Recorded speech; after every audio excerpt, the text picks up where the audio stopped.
Hi, everybody, and welcome to Adobe Live. My name's Flynn. We're going to be starting in just a second. We'd like to begin by acknowledging the traditional owners of the land in which we meet today. We'd also like to pay respects to elders past, present, and emerging. We are using behance.net/live chat today. We're here for an hour. Jump in, say hello, ask us some questions. I can see some people in chat already. Johanna's looking after us as our mod. Festus is here. Golden Rose is here. It's great to see you. Jump in and say hello. And let's jump into the session. Here we are with Mr. Benjamin Lee, Itchban. Ben, how you doing, man? How you going, Flynn? Thanks for having me on. This has been awesome. It's been a long time. I can't believe how long it's been since we've been hanging out on a live stream. About half a year ago, I think we did Lightroom last time, but back today with Hyperlapses and Time-lapses. So. Now, this is really cool. Like hyperlapses and time-lapses are like something that I see a lot, but I don't really know how to do or do well or do efficiently. Definitely seen some of yours out there in the world. They look super, super cool. So pretty excited. But yeah, so for people that you haven't been on for a while, so for people that like might not be familiar with your work, I'm sure everybody is, but hey, let's pretend that someone doesn't know who you are and what you do. Maybe you could share the elevator pitch of who you are and what you do.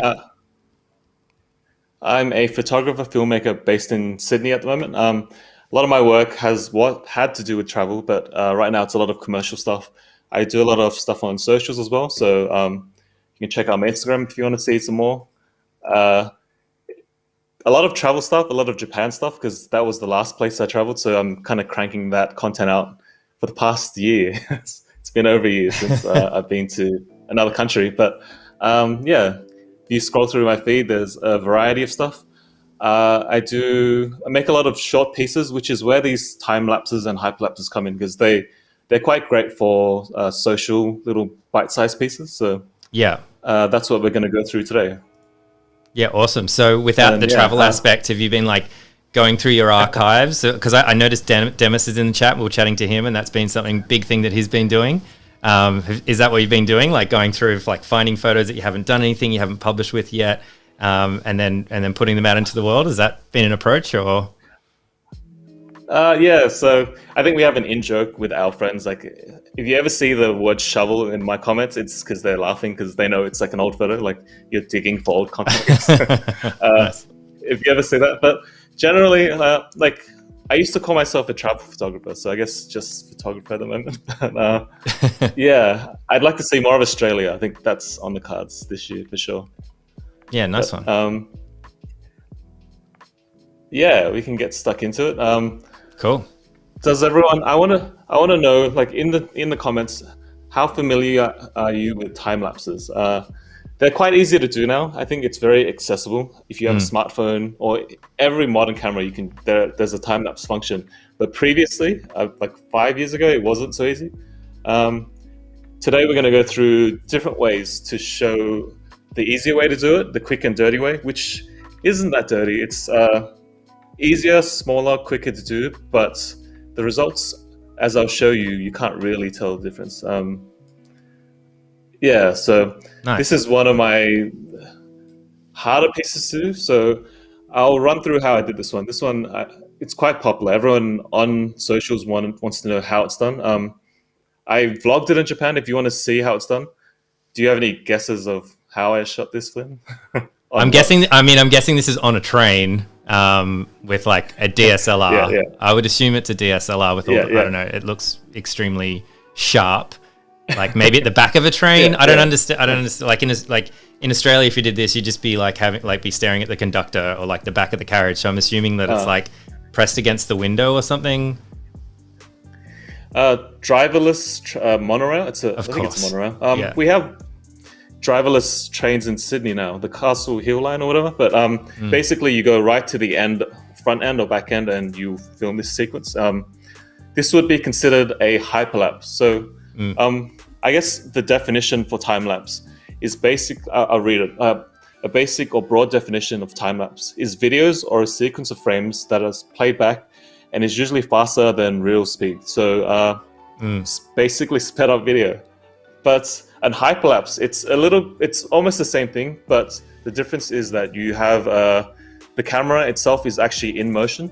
some sort of motion. So while I'm not actually moving the camera on the monorail, I'm shooting at the back of the, as you can see, I'm shooting at the back of the monorail. I'm not actually moving the camera itself, but the train's moving. So this would be counted as a hyperlapse. So some people put it on sliders. So as it's shooting a time lapse, it'll slowly move over like the course of an hour or two. And then you get that motion, which I guess you could call a hyperlapse too. But right.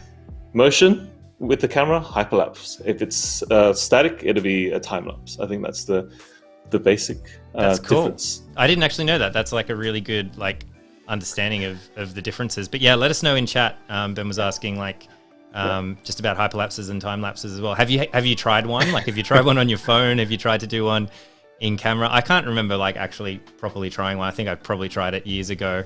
But as you said, it was a lot more difficult back then, and I think the results probably showed that it was quite difficult. It definitely didn't look like this. Well, in the most phone apps, Android and iOS, there's like you look at the one, there's photo, there's video, there's like a selfie mode. There's most likely a time-lapse mode there. So you don't get as many options to control it like I did for my monorail one, right?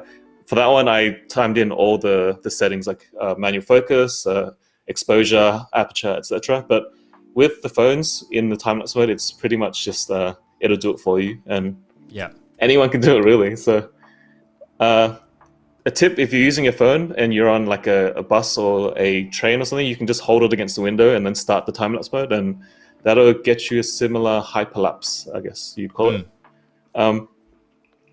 So cinema and TV, the frame rate is usually 24, 25, or 30 frames a second. So imagine 24 still images, they stitch them all together, and that's what 1 second of video is, right? So basically we're shooting with intervals, so there's gaps with time lapses. So it covers a longer period of time, but it's sped up, so it looks kind of amazing. So I can show you some examples. What's a good one? So this is a time lapse. People obviously don't move this fast, and it shows sped up motion. It shows sped up motion of a crossing that I shot in Japan. So why? I'll give you some reasons of why you would use time lapses. So I started making videos maybe a few years ago, and I guess I learned by trial and error, and then now it's just like unconscious. I'll just shoot it in either, I'll show you two ways to shoot it today. So they're great for vlogs. For B-roll, normally I'll have a action camera. So while I'm at a location, I'll just plop this down and then I'll run the time lapse, and then I'll have my actual camera and I'll use that as B-roll so I can include it in vlogs, and it's just handy to have extra footage while you're on. So will you do that helps as if like you have more than one camera. Will you do that as like a behind the scenes kind of thing, or do you have that like sitting right next to your camera? How do you normally set that up? Sometimes if the last time I did it was Blue Mountain, so it was like a nice landscape, and it was basically me time lapse running around back and forth. But like it's a nice landscape, and you can use it to in footage. So you can use it to like put in the dead moments in between like your video, so it's not just you talking the entire time. So it shows you me running around taking photos plus a nice landscape as well. But it's handy if you have a second camera, like an action camera. They're not too expensive these days. You can always film extra footage while you're actually shooting photos as well. So like the more content you can crank out these days, I think it's quite important. But if you don't have one of these, you can use a phone. Just be careful. Wind and stuff will blow it over. You might crack your screen and stuff. And if there are too many people around, I think you'd want to watch your camera, but just be careful. But you can also use your phone for this same purpose. That's cool. So so like I use it in vlogs. Transitions, I guess. So typically in films and television, I guess they use it to show the passage of time. So like time is lapsing. It's pretty obvious. In the name. Right? But it shows, but like it also adds, you can use it as transitions from going from one place to another. So you don't just teleport from like the bar to a landscape place that you're shooting, right? So there's something in between. So it makes it easier for the viewer to follow. So you're not teleporting. It's visually interesting. Like you can talk to camera, and like talking head's fine. You get all the information across, but like it's nice to have some kind of variety in your shots. And time lapses are easy enough to do, and they look great. So visually interesting. One thing as well, like when you shoot, if you've ever tried to make any travel films, or like say if you go to a location and it's all, there's nothing moving, there's nothing exciting, there's not too much energy, you can use the time lapse to add that sort of motion. So I can show you a film, one of my first films that I made.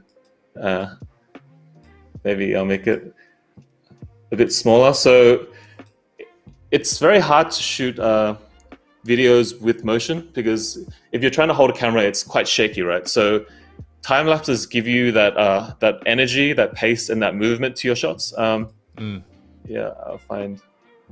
All right, so this is with a drone, so there is movement, but other than that, this is a hyperlapse, so I'm doing a time lapse with motion, and then it's quite slow again.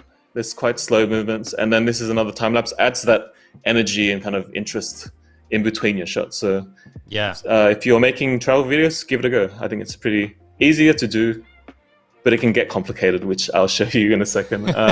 That's cool. I really like in that video that like the combination of the hyperlapse and like the time lapses in there with the slow mo. Like there's something really nice about that. Super cool. You can also use it to like. You got. Sorry, I was just going to check in with chat. Yep. So we were asking before, just like chat? Golden Rose was saying, I was going to experiment with some hyperlapse based on a video you saw on YouTube. Well, you can just check this one out. We can go from there. Demis was asking where you want to travel in Australia. Where in Australia are you going to travel? Yeah, South Australia or South Queensland. Australia. I think we've been trying to plan a trip, and everyone's like trying to fight over like where to go, or not fight, but we're confused of where to go. So we're trying to plan that at the moment. So maybe we could crowdsource. Maybe we could crowdsource the Australians in the chat. Where should they go? Pick our adventure, I think. That's cool. We've also got Pat K in the chat as well. So what's up, Pat K? Super great to have you here, and Uriel as well. So cool. Yeah, let us know if you've got questions as we're going along for all of this. And if you're watching over on YouTube, I think there's some people on YouTube. Jump over to behance.net/live if you want to say hi. If you have any questions, chat, about time lapses, have you time lapsed before? I'd like to know like where your levels are, what you'd like to know specifically.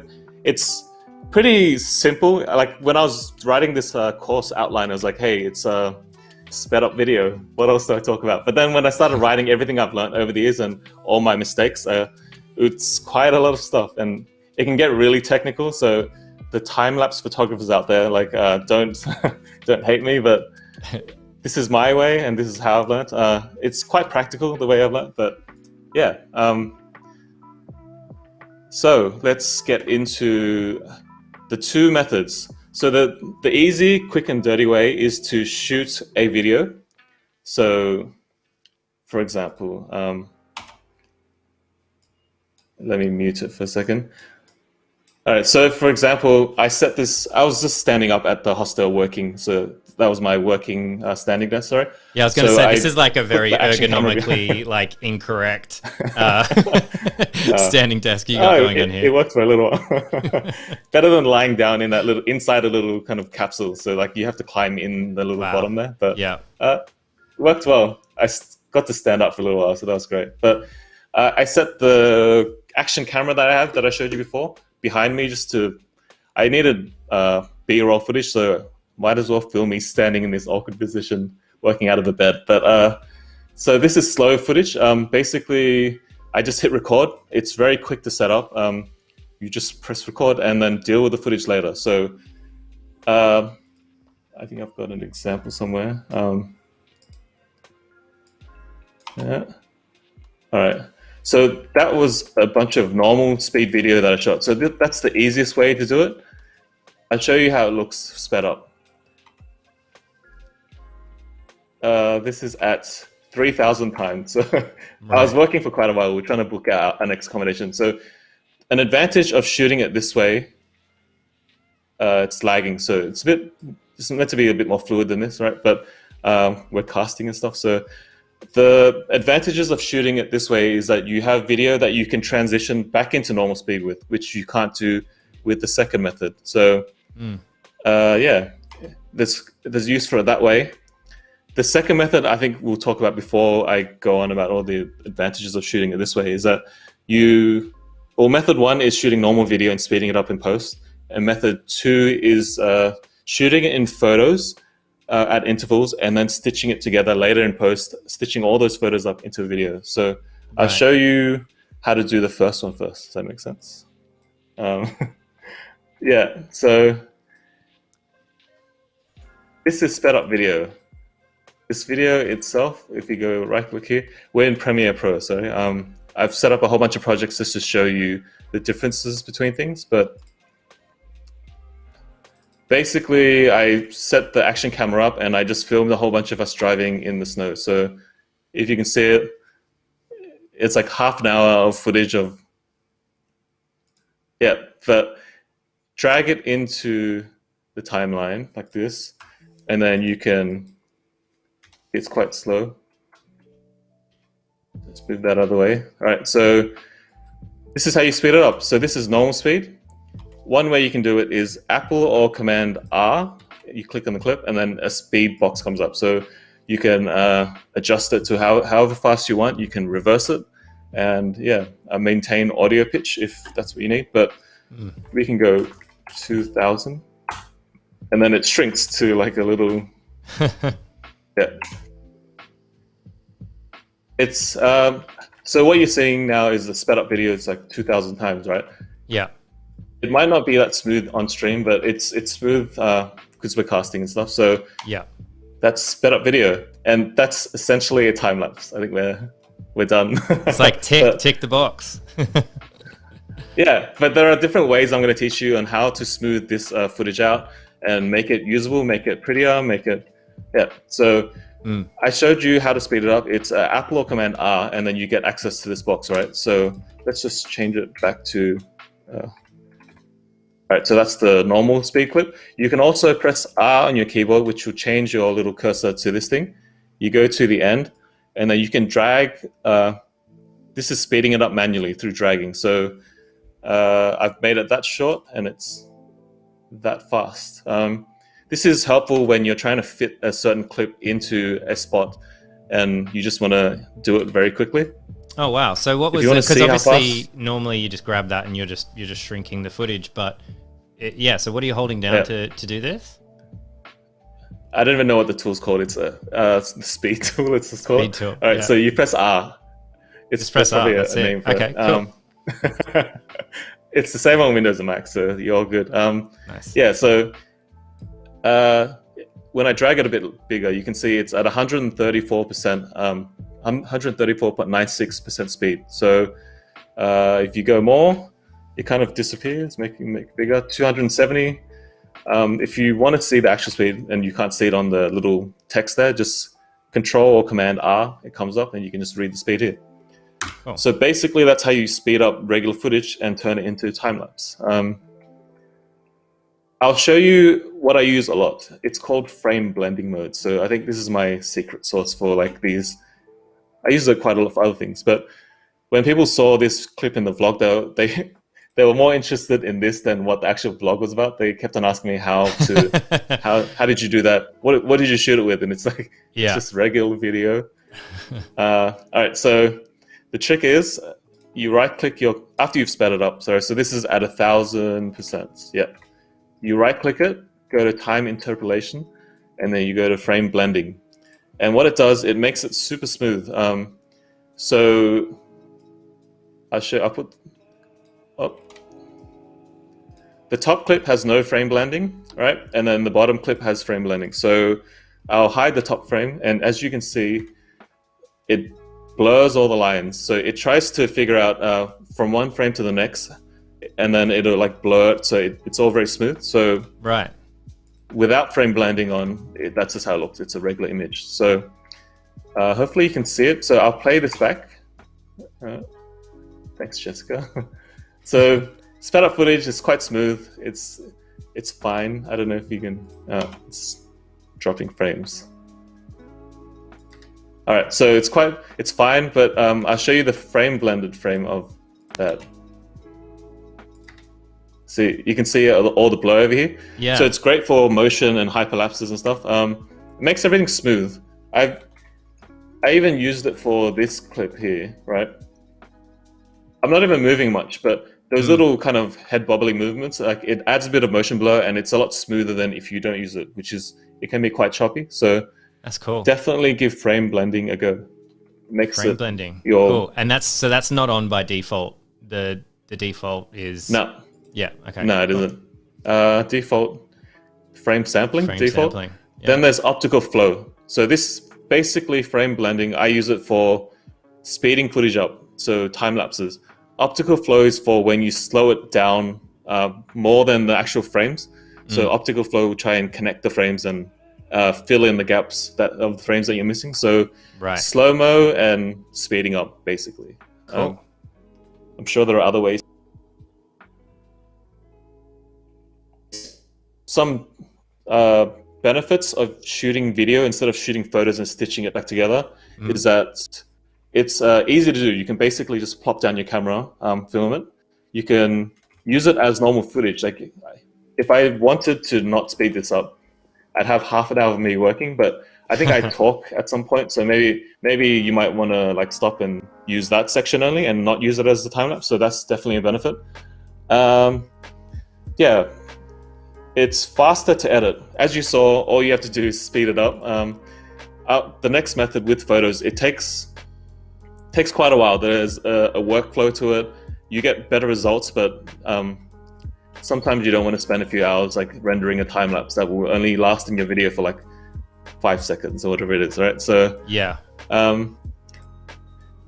so it also takes up less space, I guess. Depending on how big your like the file size is on your camera, that can vary. But when you're filming video, it's also cropped to the right size that you're going to be working in for video. So video is 16 by 9 normally, right? If you're shooting photo time lapses, the frame size isn't 16 by 9, so you have to manually crop it later. So this is good to go immediately. Yeah, you have more room to play with in the next method I'm going to show you. But yeah, one downside of doing this is that you can't film very long time lapses, right? So normally, have you seen those time lapses where they film like a city being built? Like you definitely couldn't. Yeah, I feel like my phone would like run out of battery by the time the foundation was done, right? Like, yeah. So what do you do in that situation? Or like that's an extreme example, but like sometimes you're trying to film stars or like maybe like 5 hours, and I don't want 5 hours of footage, like, and then I'm basically throwing away all the frames in Premiere Pro anyway. So that's when you use the second method, which we'll talk about soon. Yeah, I think knowing the differences, the pros and cons between both methods is quite important, because I do it intuitively now because I've done it so many times that I don't even think I just do it right. But at the start when you're learning, like there's a lot of trial and error. So yeah, one second. Most cameras also have a 29-minute record limit. I think that's still a thing. So you'd have to stop and start if you were to do a 3-4 hour time lapse, which is quite annoying. Yeah. All right. So the second proper photo way to do it, I'll show you. I've shot a bunch of these, right? So you're basically taking a single frame. Let's go full screen. Basically, let's go, maybe not that one. Something more exciting. All right, so this is a time lapse, the one that I showed you at the start. I did this by taking, I think it was like 800 photos. Wow. It's quite big. So, okay. Wait, I press I. So there's 6,000 by, I think it was like 30 megapixels or something, right? So yeah, that's about 30. So as you can see, it records each single frame. So when you color grade it, we'll color grade a few and we'll export it. You export all these images, and then basically every 24 images will be 1 second in our time lapse. But you set the interval between each photo. For this specific one, I wanted as much footage as I could, so there was only 1 second in between each photo. I think most cameras, that's the limit. You can't go faster than 1 second gap. So you can go more. You can have like a 30-second or like a 5-minute gap in between each photo, which will make your time lapse. You can do a whole day in like, I don't know, 10, 15 seconds if you really wanted to, right? So I wanted more footage, so I set this one at 1 second, and I'm gonna hold on to the arrow key, and basically, I don't know how it's shown. Looks good. This is the whole video. Well. Yeah. Yeah, so some advantages of doing it this way: huge resolution, right? So your my new camera is 45 megapixels, so that's just over 8K, and you have huge resolution, which is great, but you can also do some creative things. Let me find an example. So I cropped in heavily on this one. So the whole frame was meant to be, so this is, you can see the time lapse. I'll show you the original frame. And we're in Lightroom Classic, aren't we, now?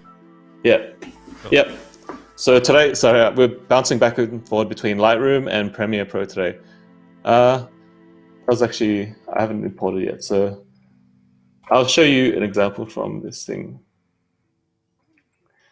Because you have so much resolution, you can digitally pan, zoom in, and all right, so I'll show you this one. I digitally zoom in. So you can fake some motion, you can just crop it and have a more zoomed in time lapse. Yeah. So it gives you more room to play around with creatively, I think. So okay, cool. So yeah, my brain understands this. So because you're taking photos, because you're taking a photo each second, it's like 30 megapixels using like this is like in the case that you're using like huge, a high quality like DSLR or something. Then you've got more movement in the editing thing because you've got more megapixels, so you can crop it in super far, and it's still going to look really crisp. It's still going to look really good. So there's a little bit more wiggle room. Yeah, nice. So this is like, I think it's like 6K. So 4K would be somewhere like this frame. If you can see my little cursor, it'd be like that much. So you have a lot of room to move around, which is great.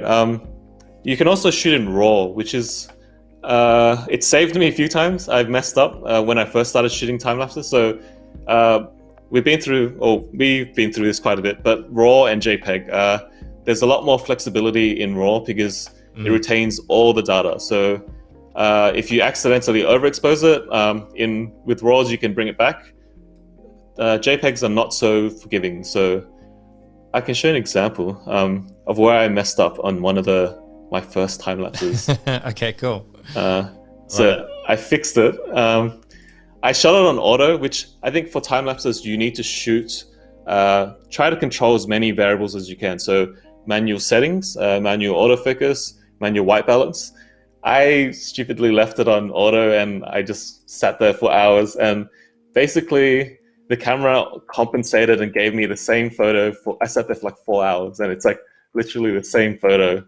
I wanted to get a day to night transition, but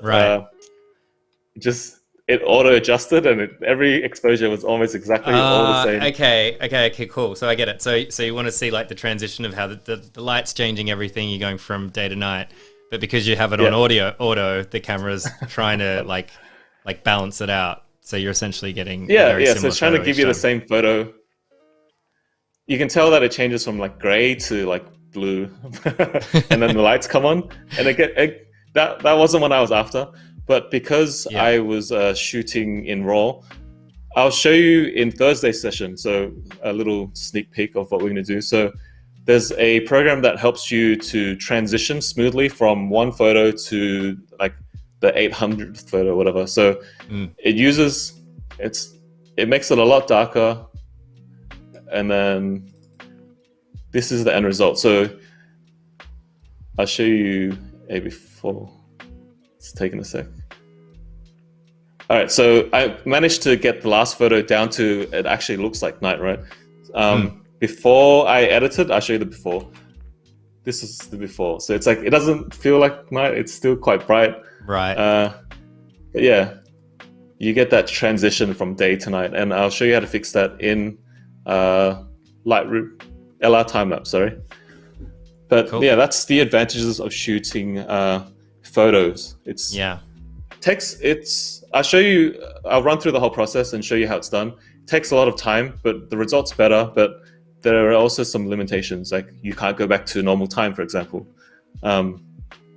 Nice. Less battery intensive, so you can shoot for like, if you hook up like an external battery, you can shoot for like, leave it for like a whole week, and you can let it run. So it'll take a photo every like 5 or 10 minutes. And yeah, that's how they do those crazy, how this building was built, time lapses and stuff. And you can slowly see the building get built over like a month or whatever. But yeah.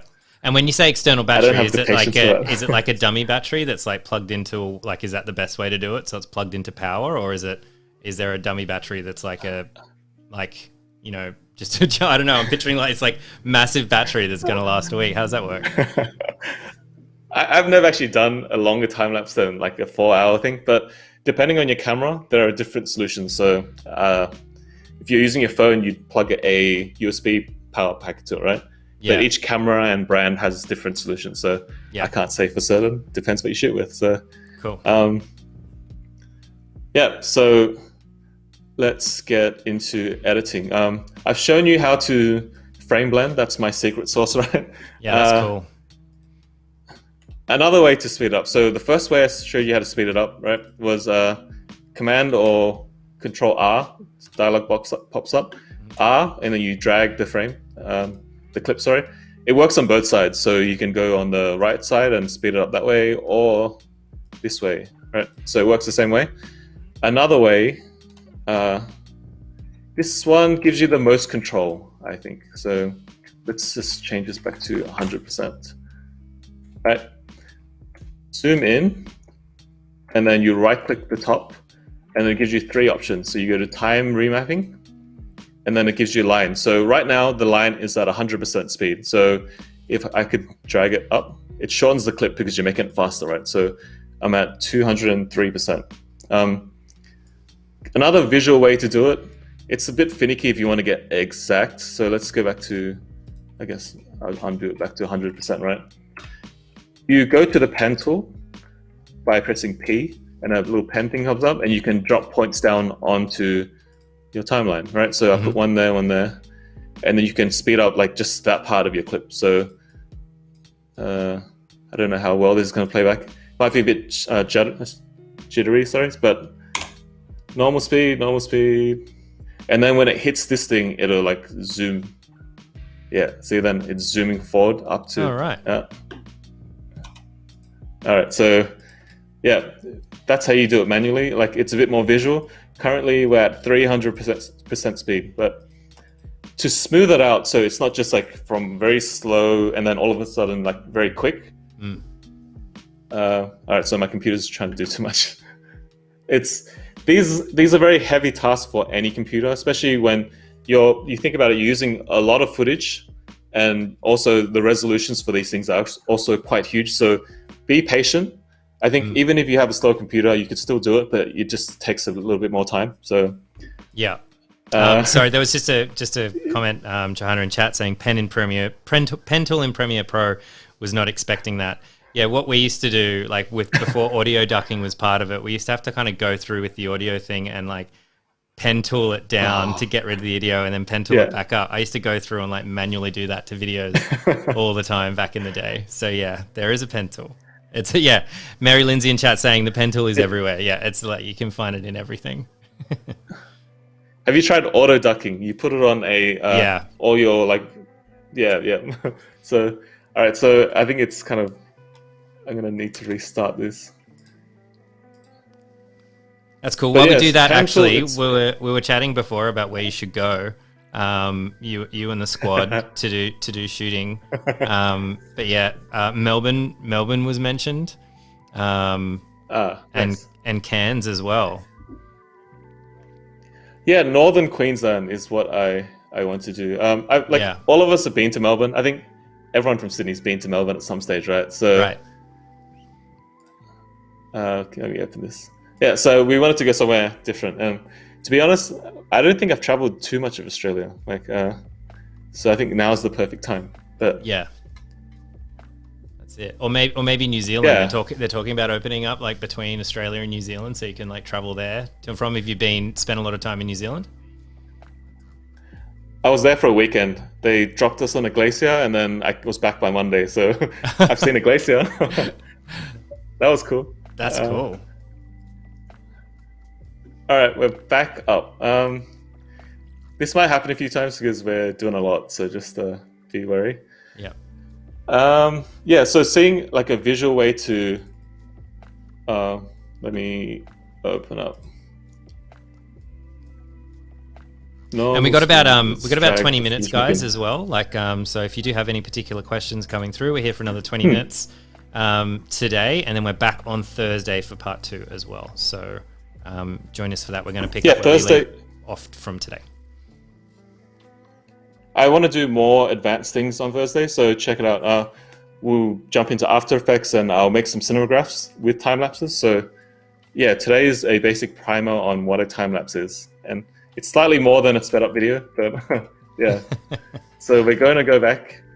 We're back in. So I'm going to go back to time remapping, speed, pen tool, put 2 dots down, and I'll try not to render it just in case. But all right, so as you can see visually here, it goes from normal speed and all of a sudden it just jumps straight to like your sped up footage, right? Your section. Right. So sometimes that's a bit too abrupt. So what you can do is you drag it out and then it slowly ramps up to it. I always think this looks like a little man, right?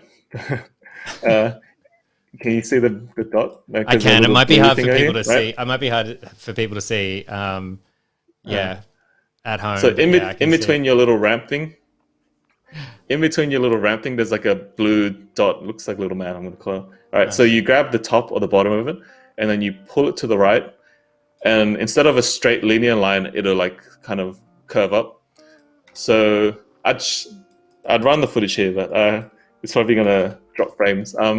Basically, it will run into the sped up section like a little more smoothly so it doesn't just jerk into it. Pretty handy sometimes. That's super cool. Especially if you want to hide speed ramping. And like for people that are like familiar with animation and stuff like that, it's like the speed curve or making an animation gradual so it's not sudden. Yeah, that's cool. Like the best type of effects are when you don't notice them. I think that's a general rule. But as you speed stuff up, you'll notice that your clip goes a bit shorter. So just keep that in mind. Sometimes if you speed up too much, like it'll drop quite a lot. So yeah, that's basically how you do how you speed up video. That's the easy way, the quick and dirty way. It's useful in a lot of situations, especially if you're only using like 5 seconds or whatever. You don't want to spend 5 hours on it. So the other way, the more proper way, let's go to Lightroom. All right, so let's go to this one. So I shot this in Texas. That was a test shot. Texas in the middle of nowhere. So just needed some astro time-lapse footage as transitions for a project that I was shooting on. So each photo is 30 seconds long. So this took hours and hours to shoot. So the shutter stayed open for 30 seconds and took a shot. And then there was 1 second break and then did it all over again. So if you can see the settings at the top, 1600, I shot on 18 mils. It's f2.8 at 30 seconds. So I'm going to hold on to the arrow key just to scrub through it to show you how it looks. Yeah, that's... Wow. It's losing resolution. So long time lapse. I went back in and I slept and I left my camera outside to do its thing. So that was good. But basically, this is how you would edit it. Go into edit. I don't know how you like to edit your stars. Let's just do a quick edit. I'm going to do a tone curve preset. We've got videos. Yep. Oh, so I was just going to ask, there's a question in chat that kind of is appropriate for this because Alberto was asking, what SD card do you recommend for time-lapse photos? All right, so it depends on your camera. It depends on how big, like what the requirements of the camera is. So the camera that I'm shooting on right now shoots 45 megapixel photos. So they're quite big. Wow, yeah. And the requirements are that you need a certain class of SD card. My C-Fast card inside there costs like $1,300. But what? Check your camera. Check Yeah, no, my teeth I think that's hurt more than the after I camera had that I that, have. so. That's crazy. I Okay. bought one, and it never comes out of the thing. But Yeah. check your camera and what the minimum requirements are, so that it can shoot. I guess time lapses. You're not shooting that quickly, so it doesn't matter too much. But you don't want it to stall and to buffer while you're shooting it, because it'll ruin the sequence. So with time lapses, you need to make sure it's correct before you start, because you could shoot for 4 hours and then get home and then be like, oh, I left it on auto and I got the same photo for 4 hours, right? So make sure, experiment before you actually have to shoot like a proper time lapse for a page up or whatever. You need to learn the ins and outs and make sure you dial in the settings all correct. But I'm just gonna drop a quick edit on this, right? So basically, because it's at nighttime, the exposure doesn't really change. The clouds come in a little bit towards the end, but basically it's like same exposure throughout the whole thing. So what you can do is edit one photo. This is a very poor job of me editing it, but like for time's sake, let's just say I like this. We'll drop the clarity a little bit. Normally I'd go radial and I'll try and like highlight this section of stars, but we're not going to do that today, right? So let's just say I like this edit. I'll show you the before and after. Right. Added a what do you call it? Yeah, before. All right. So then, give me a second. You click that one, and then you click the end of your time lapse. Hold Shift. Right. So I've already marked it out. Hold Shift, and then this comes up, right? So you can sync settings. Sync settings, and then it asks you what you want to sync. So in this case, because the camera was on a tripod, it doesn't actually move. I want the same crop. You just synchronize, and you hit synchronize. So I've already done this literally everything. So yeah, and then it'll copy the first one, the one that you have highlighted throughout all your photos, and it'll be the same edit throughout. One thing you could do, I'm going to press R. So this is the crop mode, right? I think it's 2:3, right? So this isn't what you would see on your TV, which is 16:9. So you can pre-crop it, right? So maybe that's what you actually see in the video. So maybe you can like compose it and do it that way, right? It's still large, which if you look at it now, the size will actually be bigger than 4K. So 4K is 3840 by yeah. So what you can do after you've done all that, right? You selected it all. It's still all selected. I'm gonna export. So Shift, Command, or Control E comes up here, right? So you can resize it to export as 4K. So you click here, resize, and you 3840 by 2140, whatever the 4K resolution is. You can input it here. I can never remember it. To make sure it spits out the right size. I have to Google all the time. Yeah. All right. So you can do that, or you can spit out a big file and then you can deal with it later in Premiere. But sometimes, like depending on your computer, it may choke your computer because the size is so big. So 4K is already on the limit for a lot of computers, but this might save you if. All right. So one thing you have to be careful of, right?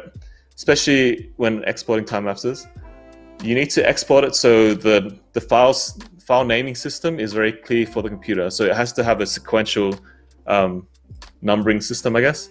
Sometimes your camera will be like some weird code. So like if you see over here, it's OROA729. Like it's too confusing sometimes, right? So you go to custom settings, edit, and what I've chosen is just to I'll delete it.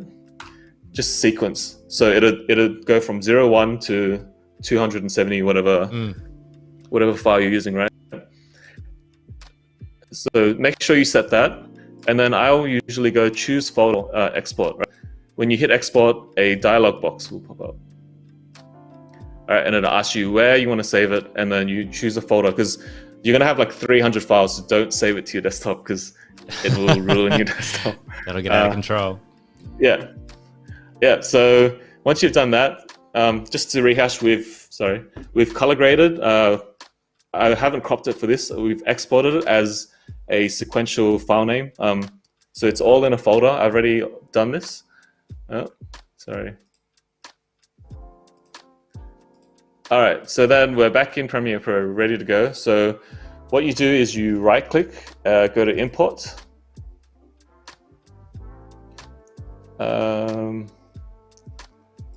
Astro exported. All right, so different. I've exported as TIFF, just a little bit more data, I guess. But yeah, so what are, like those file size must be pretty big, right? Like a TIFF file out at above 4K. Like I don't know why I did TIFF.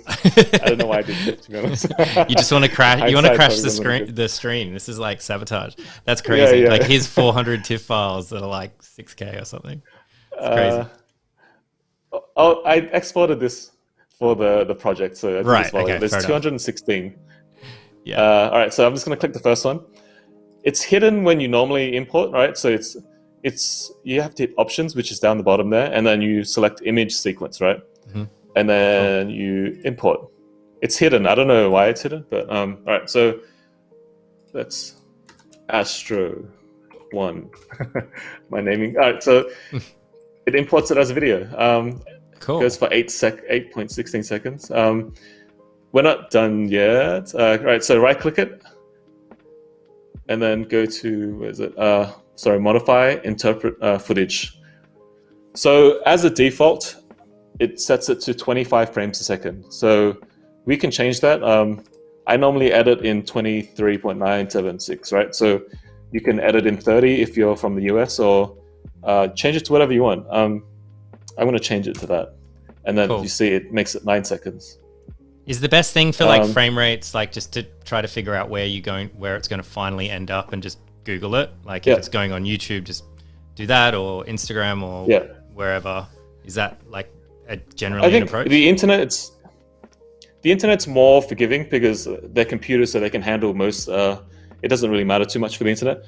But if you're delivering it to a client in Australia, we use PAL NTS. I can't remember, but it's 25 frames per second. So in the US and Japan and other places, they use 30. So to deliver to a client over there, you'd probably check with them. Sometimes they want 24, but if they're broadcasting, they'll want 30. So check with them before you start shooting your project, so you know beforehand.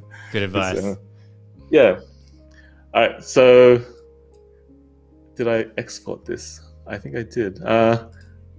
Hopefully this plays back. All right. Yeah, cool. So that was like hours and hours of shooting, and then it gets a bit foggy, and there's some mysterious light. I don't know what that is, but yeah. So that's how you import it. Going back to modify, interpret footage, right? You can get creative with this. It doesn't have to be so it needs to at least be 24 for it to be normal speed, right? But you can go less, right? So I shot. This was more of a creative one. Oh, sorry, it's really loud. All right, so this was a more creative one. It's really loud.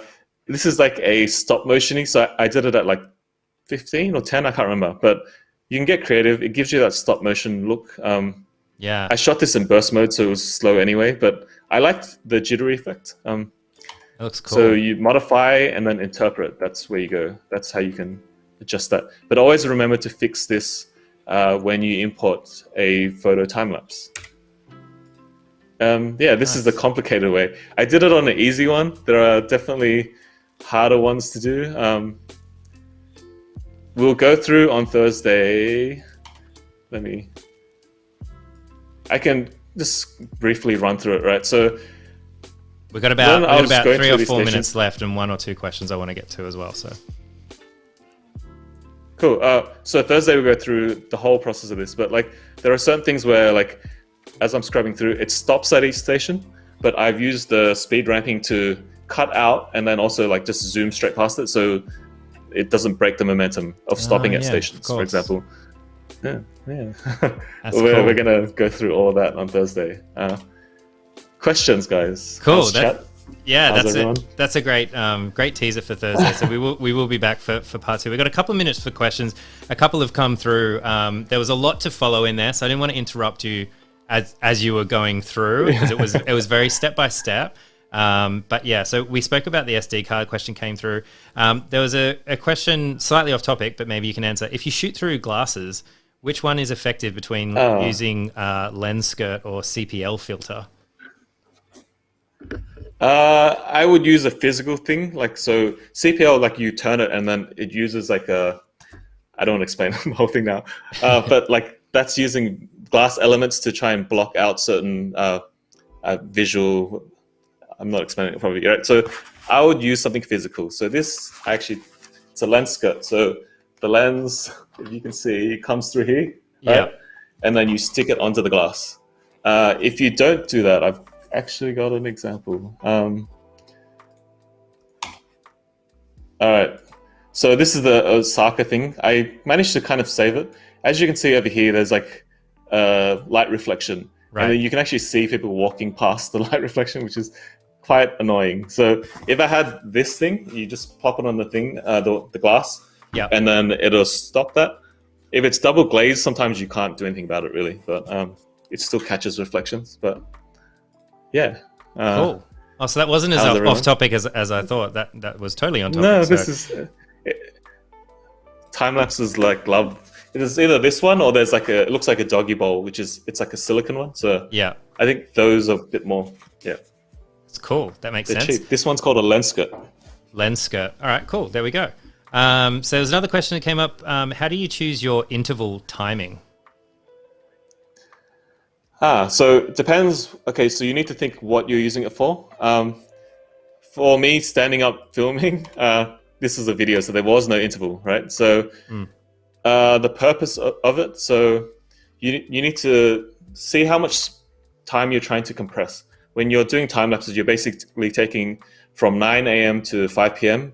Like as an example, and you're squishing it down to like 30 seconds or whatever. So you need to think about what's moving in your frame. If you have lots of motion, sometimes it can be too jarring when just too much is going on, and then you compress it all the way down, and it makes it even worse. So think about that. Think about the motion. Think about the clouds. If there's any movement in the frame, time of day. So if it's changing the exposure, you need to take that into consideration because your exposure is going to change as you speed it up, and it becomes more noticeable when you crush like 8 hours down to like a 30-second piece. Yeah. Like if there's flickering, it gets quite annoying. But lots of things to consider. I think practice and you just know what to do. Yeah. I think it's important. Okay, cool. Final question. Steve asked this one. What's the minimum amount of gear / lenses you would wander around with to take some photos, videos or photos of something for a time lapse? Like what's your kit? You got a minute. All right, so my friend who's a professional time-lapse photographer, this is what he does, right? It's his stick. He will come in with like roller bags of suit, because he'll set up multiple angles, and then each camera needs a tripod and all that kind of stuff. But for me, casual vlogs, I just pop the phone down or one of these things. Second camera for better quality, if I can be bothered bringing. Tripods are heavy, man. So yeah, you can 10 camera setup or like a phone and a camera is fine. It's up to you, really. Cool.